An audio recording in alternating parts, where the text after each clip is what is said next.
Budget पर सामान्य चर्चा। श्री देवेंद्र सिंह भोले। माननीय अध्यक्ष जी, आज हमारे लिए बड़ा ये अत्यंत गौरव का विषय है कि आपके द्वारा बजट पर बोलने के लिए मुझे अवसर प्रदान किया गया। मानवर यह बजट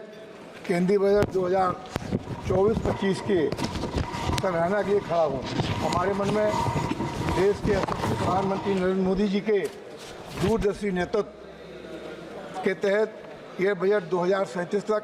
विकसित भारत का के प्रति हमारी अडिग प्रतिबद्धता का प्रमाण है और प्रधानमंत्री की दूरदृष्टि और समावेशी विकास के प्रति हमारे समर्पण देश की प्रगति को और संचालित करते हैं। मानवर जहां ये बजट 11 सितंबर 1893 को, जिस समय दुनिया के लोग भारत को कमज़ोर भारत बताते थे, उस समय 17 साल की उम्र में स्वामी विवेकानंद जी ने अपने उद्बोधन में आने वाले समय में भारत को मजबूत भारत का बनाने का जो संकल्प लिया था, आज ये बजट भारत के प्रधानमंत्री के नेतृत्व में हमें पूरा करने वाला बजट है। मानवर जहाँ तक आज डॉक्टर B.R. अम्बेडकर ने कहा था कि किसी भी समाज की प्रगति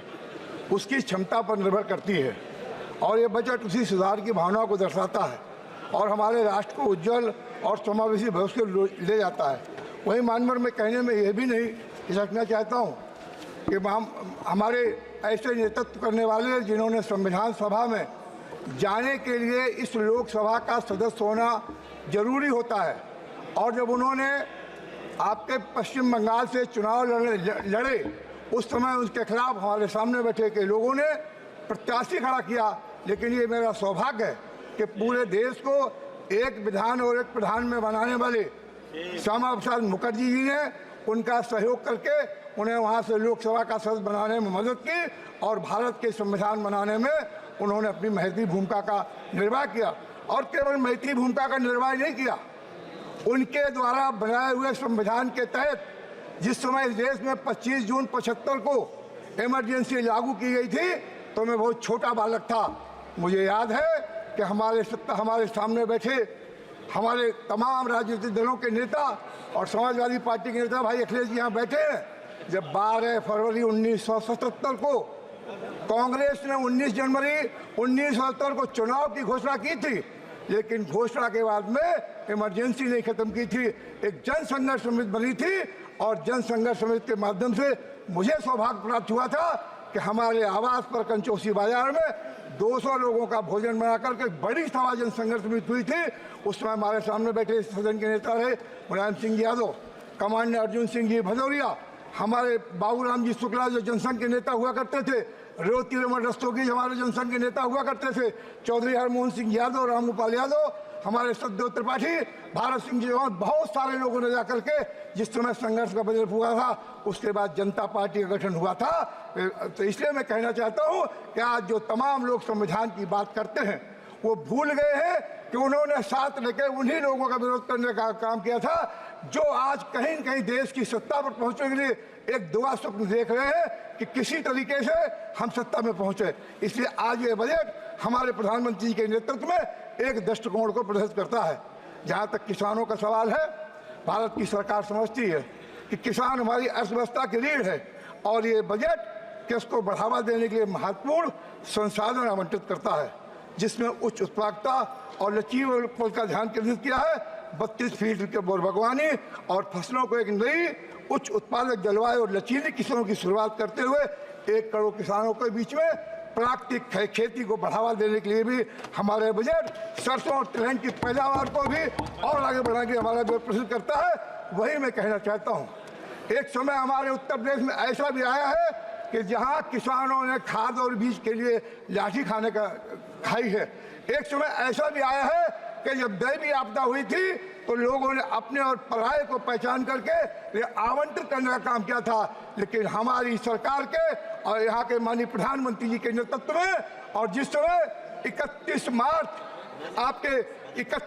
2016 के पहले के जो किसान ऋण हुआ करते थे उनको पहले कैबिनेट की बैठक में उत्तर प्रदेश के यशस्वी मुख्यमंत्री जी ने 1 लाख तक के ऋण को माफ करने का काम किया था। ये बजट वही प्रस्तुत करता है। जहाँ तक नौकरी सृजन और कौशल वृत्ति की बात है एक और जहां नौजवानों को नौकरी देने के लिए इस बजट में महिलाओं को भागीदारी के लिए तमाम तरीके से सरकारी आपके नौकरी सृजन और कौशल विकास के उद्देश्य से प्रभावित होकर के तमाम योजनाएं शुरू की हैं, वहीं महिलाओं को भागीदारी बढ़ावा देने के लिए भी महिला छात्रावासों और बाल देखभाल जैसे पहलों को प्रोत्साहित करने वाला ये बजट पीएम के पैकेज में 3000 रोजगारों से जुड़े सहित तमाम योजनाओं में शामिल है, जो विशेष रूप से निर्माण के क्षेत्र में कर्मचारी और नियोक्ताओं को महत्वपूर्ण समर्थन प्रदान करती हैं। अगले 5 वर्षों में 20 लाख युवाओं को उद्योग में संबंधित कौशल प्रदान करने और शीर्ष कंपनियों में 1 करोड़ युवाओं को इंटर्नशिप कार्यक्रम से अवसर प्रदान करने का लक्ष्य हम कुशल और रोजगार को देना चाहते हैं। एक समय ऐसा भी था कि जहां नौकरी को रोजगार देने के लिए तमाम राजनीतिक दल के लोगों ने अवैध वसूली करके तमाम ऐसे खेती बेचने किसान को मजबूर करने का काम किया था, लेकिन आज हमारी सरकार ने जब नौकरी देने की बात आई तो देश के प्रधानमंत्री श्रद्धेय नरेंद्र मोदी जी और उत्तर प्रदेश के मुख्यमंत्री योगी जी ने सभी नौकरी देकर के सिर्फ एक पारदर्शी तरीका अपना करके बहुत सारे लोगों को रोजगार देने का काम किया है। महिला के बारे में कहना चाहता हूँ,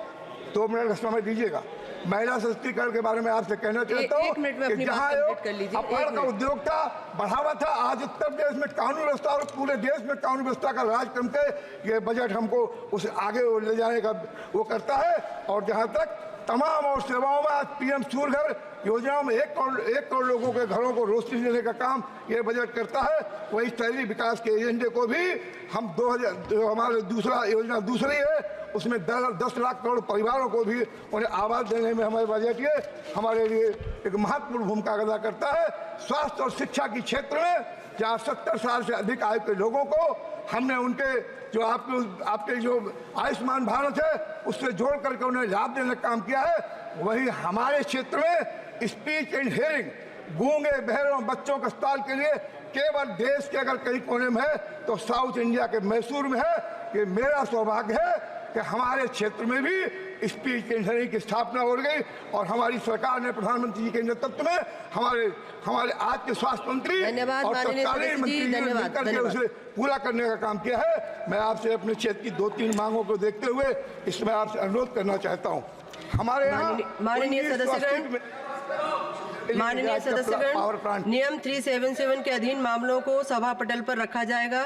जिन सदस्यों को नियम 377 के अधीन मामलों को आज उठाने की अनुमति दी गई है और जो उन्हें सभा पटल पर रखने के इच्छुक हैं वे 20 मिनट के भीतर मामले का पाठ व्यक्तिगत रूप से सभा पटल पर भेजें। में 1980 मेगावाट का एक पावर प्लांट है जो 2016 में भारत के यशस्वी प्रधानमंत्री नरेंद्र मोदी के नेतृत्व में श्रद्धेय पीयूष गोयल जी ने किया था। 18,000 करोड़ रुपए एक साथ जारी करके उसके काम में और अधिक तेजी है, जिसका 660 मेगावाट का उत्पादन हो चुका है। मेरा आपसे मांग है इसे जल्दी से जल्दी पूरा करके उसका वो किया जाए।